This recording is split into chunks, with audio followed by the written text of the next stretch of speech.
नमस्कार, live India में आपका स्वागत है। मैं अनिल सम्राट। कांग्रेस अध्यक्ष मल्लिकार्जुन खड़गे ने कहा है कि हमने जो किए थे, बीजेपी केवल उनका उद्घाटन कर रही है। बीजेपी के द्वारा केवल उद्घाटन किया जा रहा है, टोटल काम कांग्रेस की तरफ से किया गया।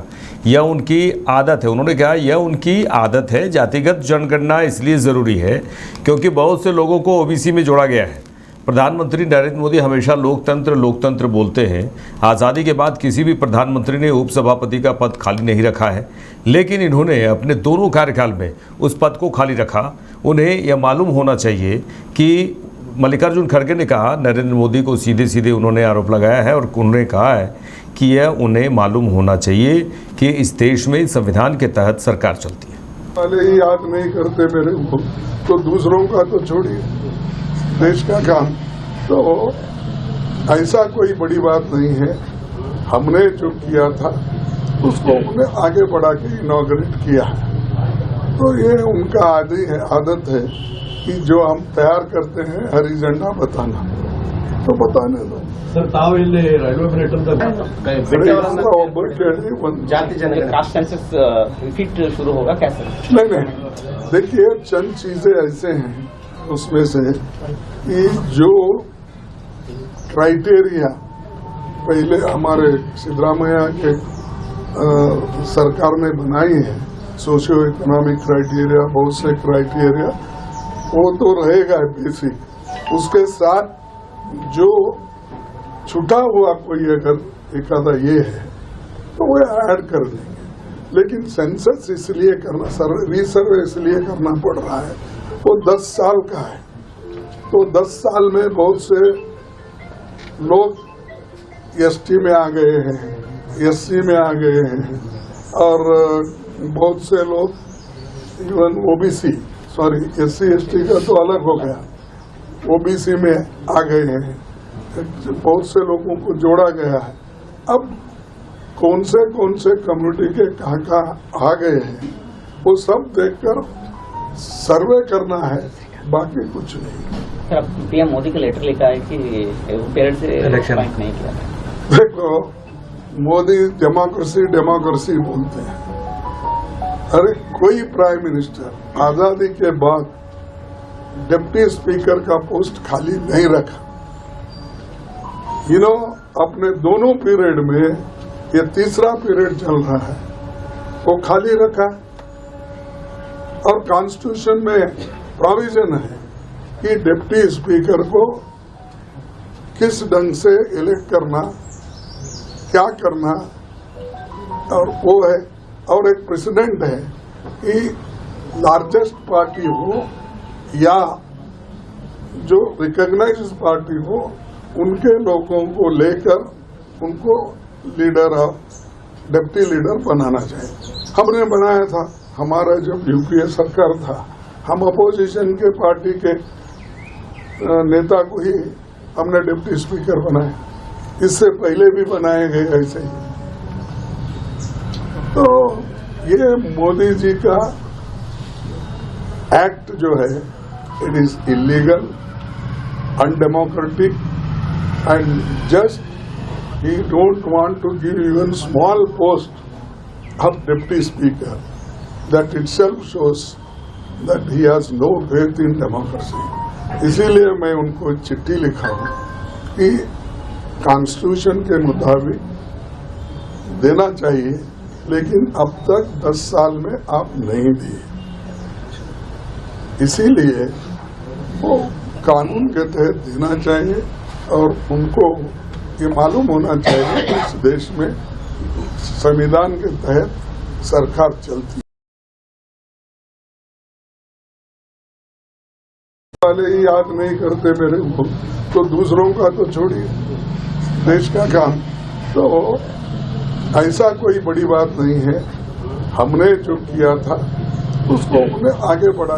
कांग्रेस द्वारा पेशा कानून से संबंधित ड्राफ्ट पर चर्चा के लिए आयोजित कार्यशाला पर झारखंड कांग्रेस के नेताओं ने कहा कि पेशा कानून आदिवासियों के हक के लिए बहुत महत्वपूर्ण है।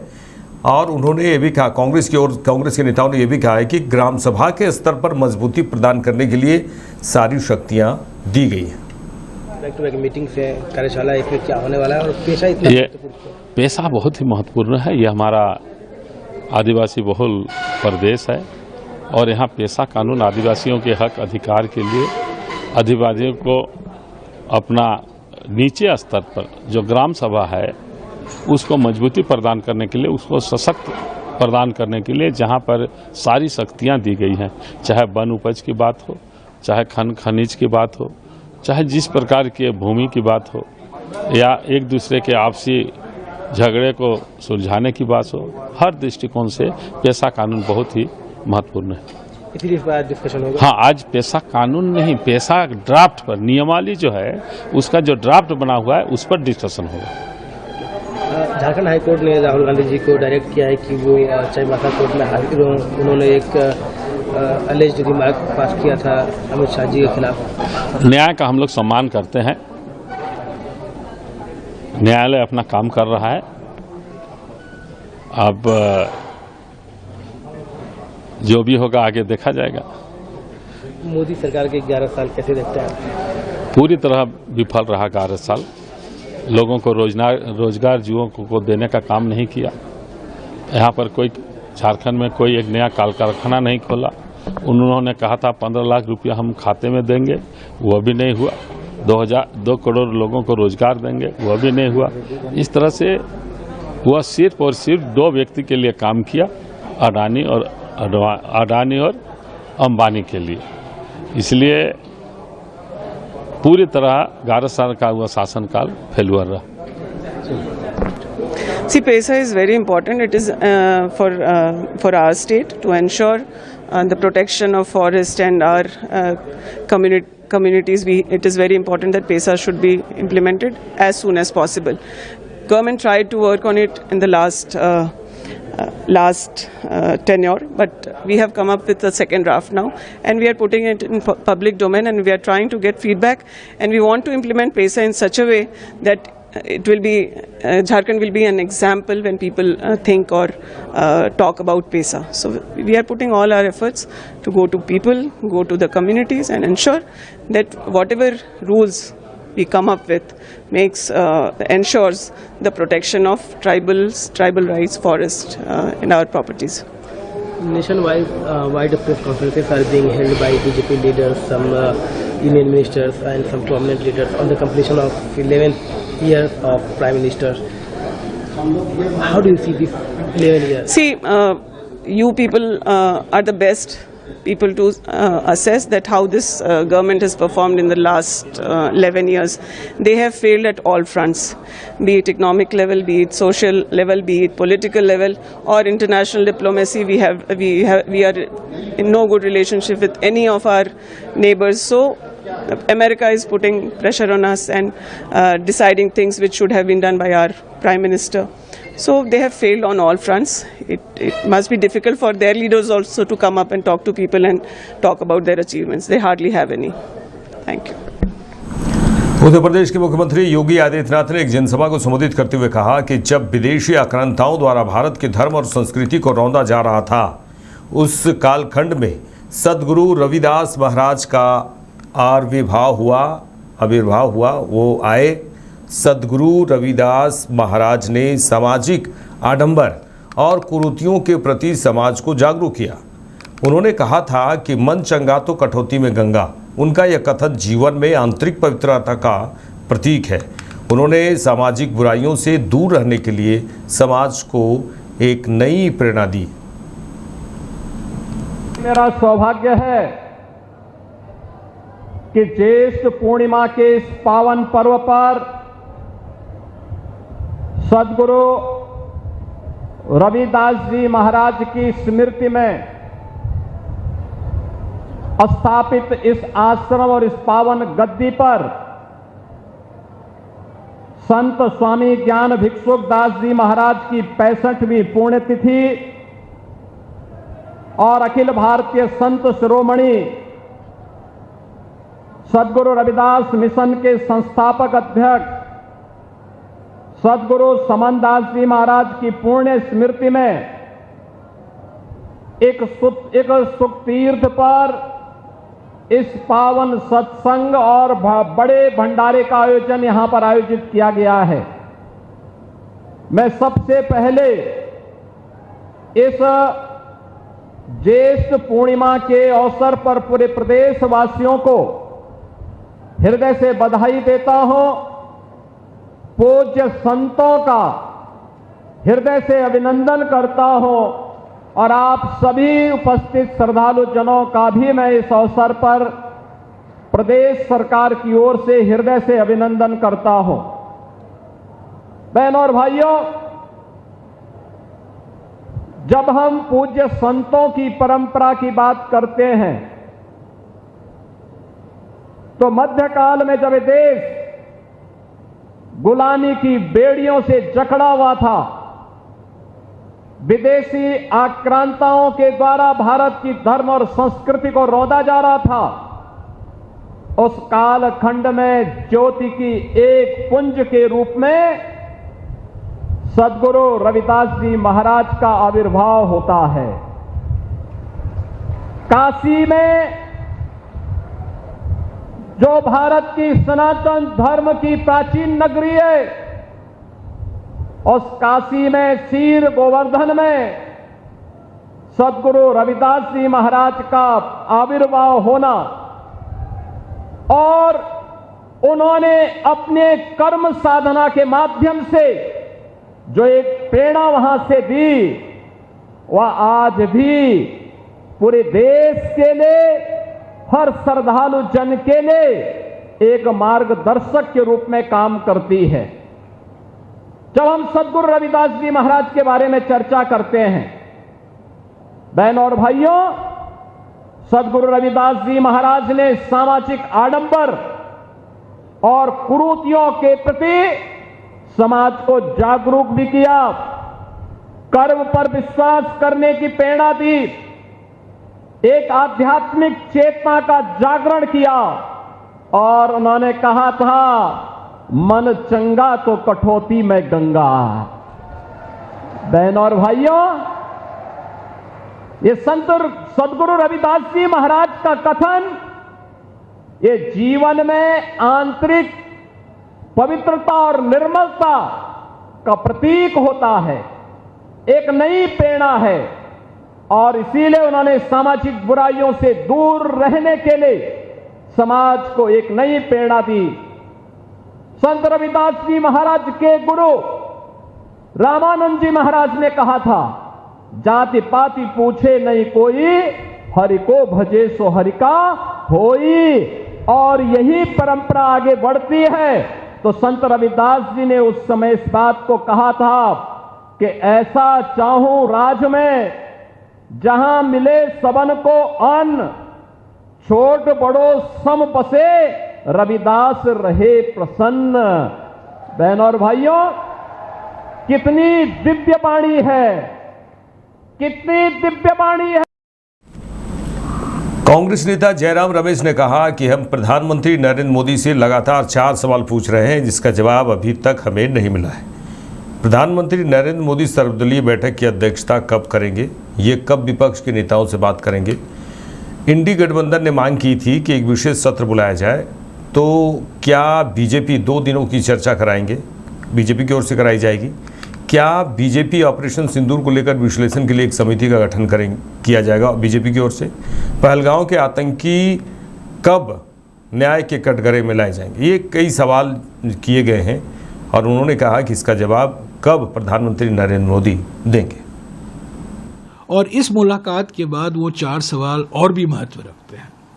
पहला सवाल है कि आपने सांसदों से तो मिल लिया, 50 सांसदों से मिल लिया जिनको आपने बाहर के देशों में भेजा था राष्ट्रीय हित में, पर कब आप सर्वदलीय बैठक की अध्यक्षता करेंगे, कब आप विपक्षी पार्टियों के जो नेता हैं, लीडर हैं, एमपी नहीं लीडर हैं अपोजिशन पार्टी के दलों के, उनसे आप कब बातचीत करेंगे, उनको आप कब विश्वास में लेंगे, और जो मुद्दे उठे हैं पहलगाम आतंकवादी हमले के बाद, ऑपरेशन सिंदूर के बाद, उस पर कब बातचीत करेंगे। तो पहला सवाल यह है कि 2 सर्वदलीय बैठक तो हो गए, दोनों में आप मौजूद नहीं थे, क्या आप कष्ट करेंगे अब सांसदों से मिलने के बाद कि दल के नेताओं से भी आप मिलें और उनको विश्वास में लें। ये पहला सवाल है।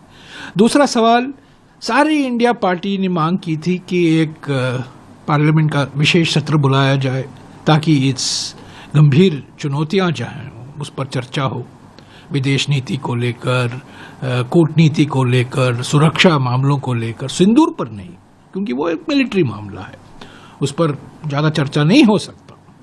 पर जो राजनीतिक मुद्दे हैं, कूटनीतिक मुद्दे हैं, सुरक्षा नीति से जुड़े हुए जो हैं, उन पर जो मुद्दे हैं, हमने विशेष सत्र की मांग की थी। वो तो आपने स्वीकारा नहीं और 21 जुलाई को आपने पार्लियामेंट का सत्र बुलाया है। क्या आप कहेंगे स्पष्ट तरीके से कि उस सत्र में 2 दिन के लिए सुरक्षा को लेकर, सिंदूर को लेकर, पहलगाम को लेकर, चीन को लेकर, पाकिस्तान को लेकर, राष्ट्रपति ट्रंप के बयानों को लेकर क्या 2 दिन की चर्चा आप कराएंगे? ये आश्वासन दीजिए। ये हमारा दूसरा सवाल है कि क्या आप मॉनसून सत्र, विशेष सत्र छोड़िए, मॉनसून सत्र में क्या 2 दिन की चर्चा आप करवाएंगे? तीसरा हमारा ये सवाल है कि कारगिल सुरक्षा समिति बिठाई गई थी हमारे जयशंकर जी के पिताजी के सुब्रमण्यम की अध्यक्षता में जुलाई 29, 1999 को, कारगिल युद्ध के बाद 3 दिन के बाद, 3 दिन हुए थे। और उस समिति ने बहुत गहरा विश्लेषण किया, अध्ययन किया, सिफारिशें दी। पार्लियामेंट में 23 फरवरी सन 2000 को पार्लियामेंट में वो रिपोर्ट पेश किया गया। हालांकि उसमें से कुछ भाग नहीं थे उस रिपोर्ट में, और ऐसा ठीक है क्योंकि कुछ ऐसी गुप्त बातें हैं, गोपनीय बातें हैं, संवेदनशील मामले हैं, उस पर रिपोर्ट में आने की ज़रूरत नहीं थी। पर फिर भी वो रिपोर्ट पेश किया गया 23 फरवरी सन 2000 को। क्या आप ऑपरेशन सिंदूर को लेकर CDS ने जो खुलासे किए हैं, सिंगापुर में जो मुद्दे उठे हैं, जो जनता सवाल उठा रही है, लोग सवाल उठा रहे हैं, दुनिया भर में ये सवाल उठ रहा है, हमारे देश में सवाल उठ रहा है, क्या एक समिति का गठन करेंगे, विश्लेषण होगा और रिपोर्ट पार्लियामेंट में पेश होगा कभी 6 महीने बाद, 7 महीने बाद? और जो नई नई चुनौतियां हैं, पाकिस्तान और चीन के बीच में जो फ्यूजन हो गया है, जो गठबंधन हो गया है, जुगलबंदी हो गया है, उसको लेकर जो चुनौतियां हैं, ये चेतावनी भी है और चुनौती भी है, उस पर क्या विश्लेषण होगा? ये हमारा तीसरा सवाल।